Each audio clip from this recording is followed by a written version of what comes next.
Il y avait eu un jugement de cour d'assises qui, non, ça m'a pas apporté des réponses. C'est-à-dire que ça a juste posé les choses en disant « Ok, vous êtes victime. Il est coupable, vous êtes victime. » Il n'y a pas eu d'explication derrière. Enfin, en tout cas, je n'ai pas eu les explications que j'attendais. Ça m'a pas expliqué le pourquoi, ça m'a pas dit « je regrette », ça m'a pas dit « pardon ». J'ai rien eu de tout ça. Moi maintenant, ça fera 18 ans cet hiver que c'est arrivé, et tout est encore écrit dans ma tête comme si c'était hier. Le meurtrier de mon fils, moi, a pris 20 ans, nous on a pris perpète. Moi, j'avais besoin de comprendre, de voir qui pouvait être et qu'est-ce qui faisait qu'à un moment donné, dans une vie, on en vient à briser d'autres vies. Si j'y suis allé, c'est pour pouvoir dire ce que j'ai sur le cœur, des choses que j'ai pas pu dire. Au début, il fallait que je raconte pourquoi j'étais en prison, comment j'étais rentré en prison et tout ce qui s'est passé autour de mon affaire. J'ai vu des personnes sincères qui n'avaient pas pu avoir de réponse de la part d'un système. Une, c'était surtout pourquoi. Et une autre, c'était un problème de reconnaissance parce qu'il y a eu mon lieu. J'espère leur avoir apporté une réponse. La victime a toute sa place. Là, je pouvais dire tout ce que j'avais à dire. Ma colère, ma souffrance, ma frustration, mes questions. J'avais le droit de tout dire. Quelque chose a bougé, ouais. C'est important à dire. Quelque chose a bougé. J'avais peur par contre pour les victimes. Envers eux, puis vu que c'est des victimes et moi je suis la personne qui a fait en sorte aujourd'hui, ils sont là. J'avais peur qu'ils se vengent contre moi. Mais ils étaient là pour chercher une réponse. Et moi aussi, j'étais là façon pour les aider en même temps, mais en aidant moi-même aussi. Moi, j'ai pu vraiment aller au bout de ce que j'avais à dire. Et ça a été pour moi un moment fort, bon, au niveau de mon ressentiment, et puis après de l'apaisement, parce que j'ai pu leur dire exactement ce qu'une victime ressentait. C'est à faire, réellement, sincèrement. Ça aide à fermer une porte. C'est important. Alors, vos réactions dans un instant, je vous présente mes camarades qui nous ont rejoints pendant ces images, donc Émilie et Luc. Salut les camarades. Bonjour. Est-ce que vous connaissiez ces témoignages? Vous les avez déjà vus, entendus? Non. Qu'est-ce que vous ressentez à travers ce que vous venez de voir? On retrouve beaucoup d'émotions, de mots qu'on a pu dire, voilà. Puis des étapes de ce qu'on a vécu, mais dans des étapes différentes. On a essayé de dire très vite, face aux trois jeunes, bon, ce qu'on pensait. Je pense que c'est important. La discussion, le dialogue, on en a besoin. Malheureusement, on n'a pas beaucoup d'occasions. Parce que tout le monde a peur de vous faire mal, voilà. Donc c'est plus des éloignements. Vous voulez dire quoi par rapport à des gens qu'on fréquentait, bon, il y a des gens qui ont eu beaucoup de mal à continuer à nous fréquenter parce que pour eux, c'était difficile. C'est-à-dire que ils avaient toujours peur de nous blesser, de dire des choses. Après le drame, tout simplement, ça a mis mal à l'aise les gens et du coup, ne sachant pas comment faire, ils se sont éloignés. Ou est-ce que des gens ne comprenaient pas votre attitude, vous qui étiez dans cette démarche très particulière, puisque vous avez écrit aux agresseurs de votre fils? Il y avait les deux, je pense. Mais bon, on ne décrypte pas toujours, mais il y a beaucoup d'amis qui n'ont pas compris, qui ne comprennent pas. Oui, qui ne sont pas d'accord. Ils vous disent quoi? C'est quoi leurs mots? Ils disent pas. Ils disent, bon, je te suis pas. Mais quelqu'un qui vous dit, je ne te suis pas, ça veut dire, je ne comprends pas cette démarche, encore une fois, d'écrire aux agresseurs, Oui, on ne sait pas trop quoi dans la démarche. Est-ce que c'est le fait que soit utiliser le mot du pardon? On ne sait pas. Est-ce que, voilà, il y a des choses qui sont des raccourcis, voilà, mais notre souffrance... Elle est permanente. Enfin, je veux dire, voilà, on peut passer des nuits à ressasser les choses, voilà. Et de temps en temps, ça serait bien qu'on puisse en parler. Enfin, moi, j'ai jamais vu de psychologue. Pourquoi? Parce que je pensais qu'avec les amis, ça pourrait se faire. Et ça s'est fait avec le réalisateur. Alors, effectivement, il y a eu un documentaire, c'est important de donner le titre de ce documentaire. Et il a changé complètement son fusil d'épaule, hier, en nous rencontrant. Le titre, c'est Au-delà de la haine. Ouais. Donc, c'est essentiellement le cheminement de notre famille, avant et pendant les assises. Et Et la lettre, ça se termine sur la lettre qu'on a écrite. Et ce documentaire, donc, aujourd'hui, du coup, vous-même, vous le diffusez dans des écoles? Alors, on a participé un certain nombre de fois, en témoignant à partir de ce documentaire-là, dans des groupes, auprès de collégiens ou de lycéens, ou des groupes d'adultes aussi, hein, c'est pas... Voilà, donc... mais maintenant, on ne le fait plus. Et le sens de tous ces témoignages, c'est-à-dire, c'était quoi le moteur à ce moment-là? Le pardon. À mon avis, c'était oui, ça. Très souvent, oui, c'était la Et question. ce qui nous a amené à réfléchir longuement sur le pardon et à essayer de comprendre ce que ça pouvait être, le sens final. Et voilà. Et ce qui nous permet de dire aujourd'hui qu'on n'a pas encore pardonné réellement.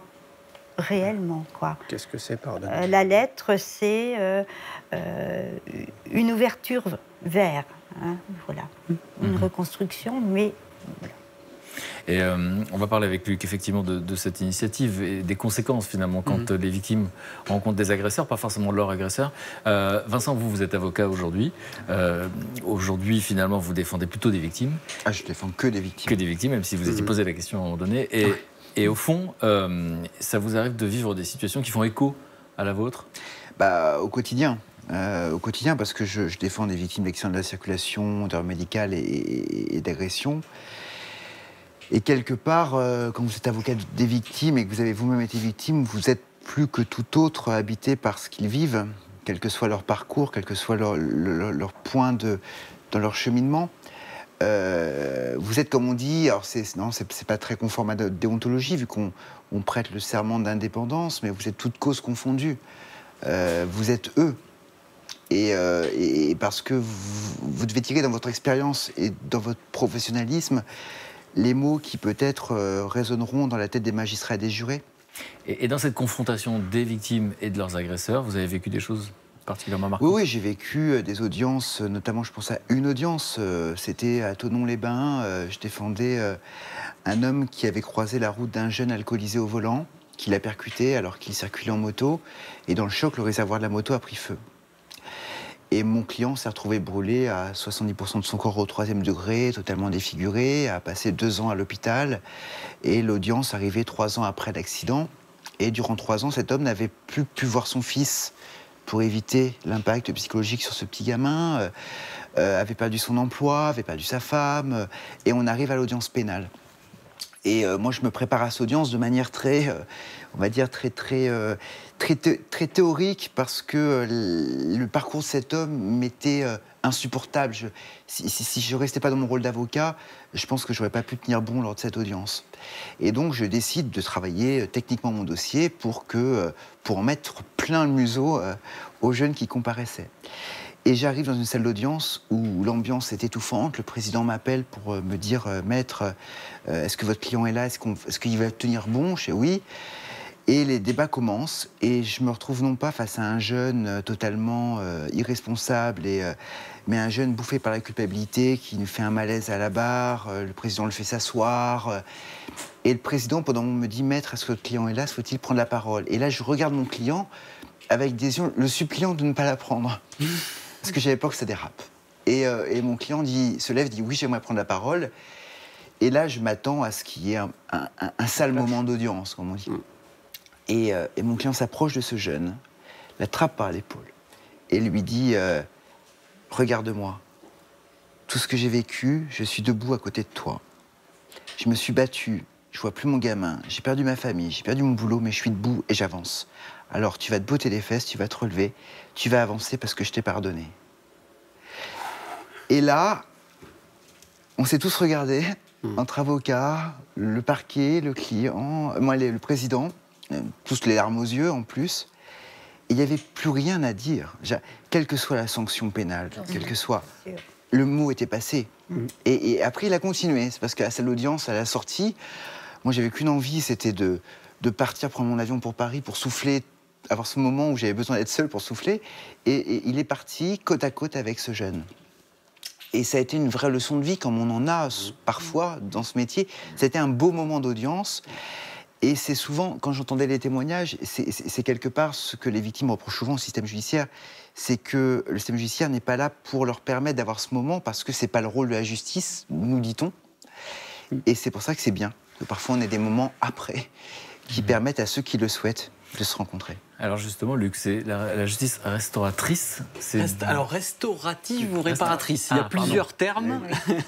Voilà. C'est vrai que ces rencontres de justice restaurative, elles ont pour but d'établir justement un lien entre les auteurs des faits et les victimes. Et alors, elles se font de manière bien sûr très encadrée, hein, avec le personnel pénitentiaire, avec des animateurs qui sont formés à ça. Et là, comme on a pu le voir, là, il s'agissait de victimes et d'auteurs qui n'étaient pas l'auteur direct. Hein. Il peut y avoir des rencontres entre des victimes et des auteurs de faits similaires, mais pas forcément de contact direct, mais ça arrive aussi. Et l'idée, c'est vraiment de rétablir un lien entre les deux. Et il y a une condition pour que ça se fasse, il faut vraiment que l'auteur des faits accepte les faits, qu'il ne nie pas les faits. Oui. Il dit oui, je suis l'auteur de ces faits-là. Alors, ça a l'air nouveau en France. Oui.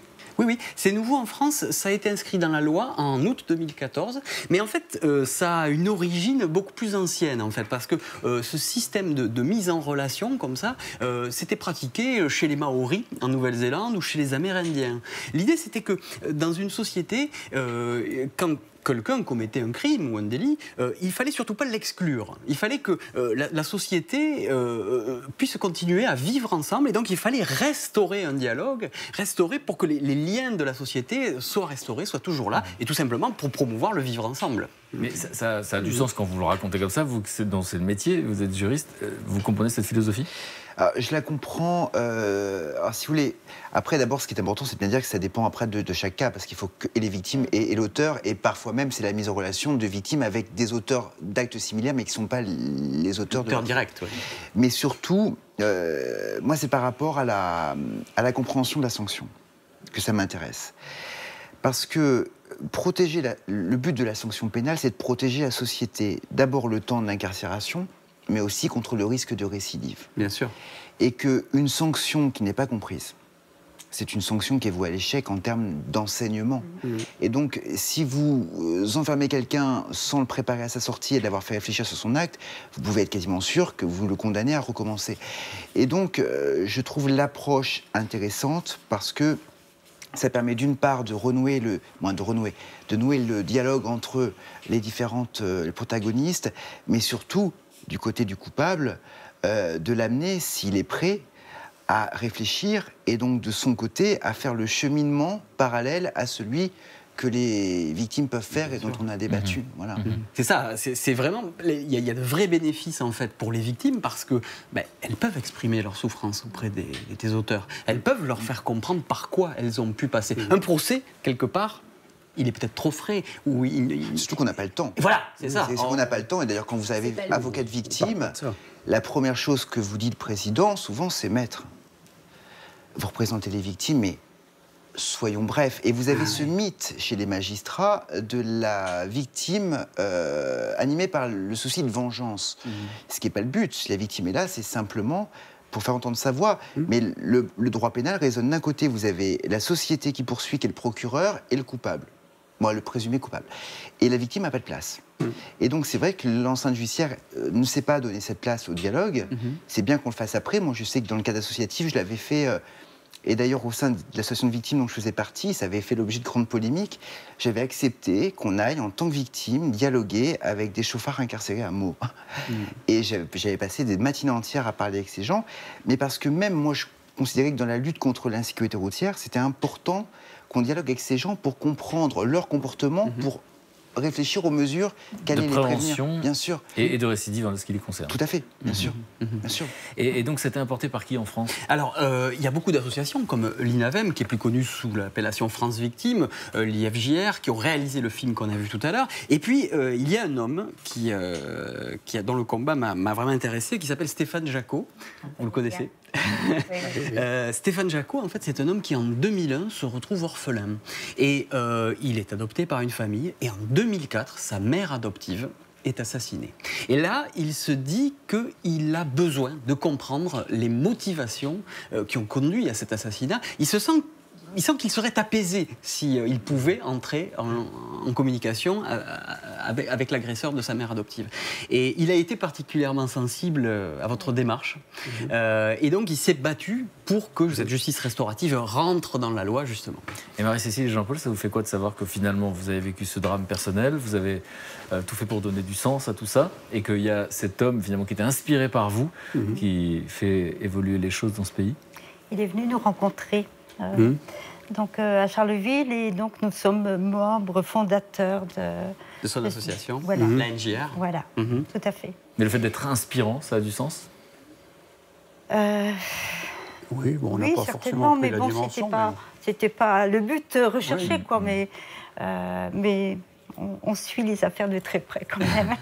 Est-ce qu'on peut mesurer les résultats déjà, même si c'est récent? C'est très récent, c'est assez balbutiant en France. J'ai pu contacter, par exemple, Ave Honor, l'association c'est une association d'avocats honoraires qui est à Lyon. Et là, ce sont des avocats honoraires qui sont à la retraite et qui s'occupent de ça sur la région lyonnaise. Et la personne qui s'en occupe m'a dit, depuis 1 an que ça existe, nous, on organise, il m'a dit, des rencontres pré-sententielles, c'est-à-dire avant procès. Quand le juge le décide, quand les parties, bien sûr, sont d'accord. Et il disait, ce monsieur, sur la 12aine de rencontres qu'ils ont pu organiser, eh bien, ça a vraiment pu apaiser les débats après, pendant les audiences. Et il me disait qu'une fois sur 4, avant le procès, les gens se serrent la main, physiquement, et se souhaitent bonne chance pour leur vie future. Donc il y a des résultats qui sont quand même assez intéressants. Visible, ça interroge. Et au Canada, en Afrique du Sud et en Belgique, où ce type de justice existe depuis plusieurs dizaines d'années, j'ai contacté l'association Médiante, qui est la seule habilité en Belgique à s'occuper de ce genre de rencontres. Ils ont tous les ans plus de 1500 demandes de rencontres, et dans les 2 tiers des cas, ça débouche sur une issue positive. Nous, on a eu des demandes, on a correspondu avec des personnes qui étaient incarcérées dans le Sud, qui avaient vu un article dans la presse, donc qui nous avaient joint par l'intermédiaire de la presse, de l'aumônerie. Oui. Et ils avaient créé une association pour justement parler du pardon. Donc ils voulaient que, voilà, on a participé avec eux, on s'est écrit, jusqu'à temps que, après ils ont évolué dans leur... Et c'était intéressant parce que, bon, eux aussi nous ont fait découvrir comment eux, ils vivaient cette demande, quoi, parce qu'ils avaient besoin.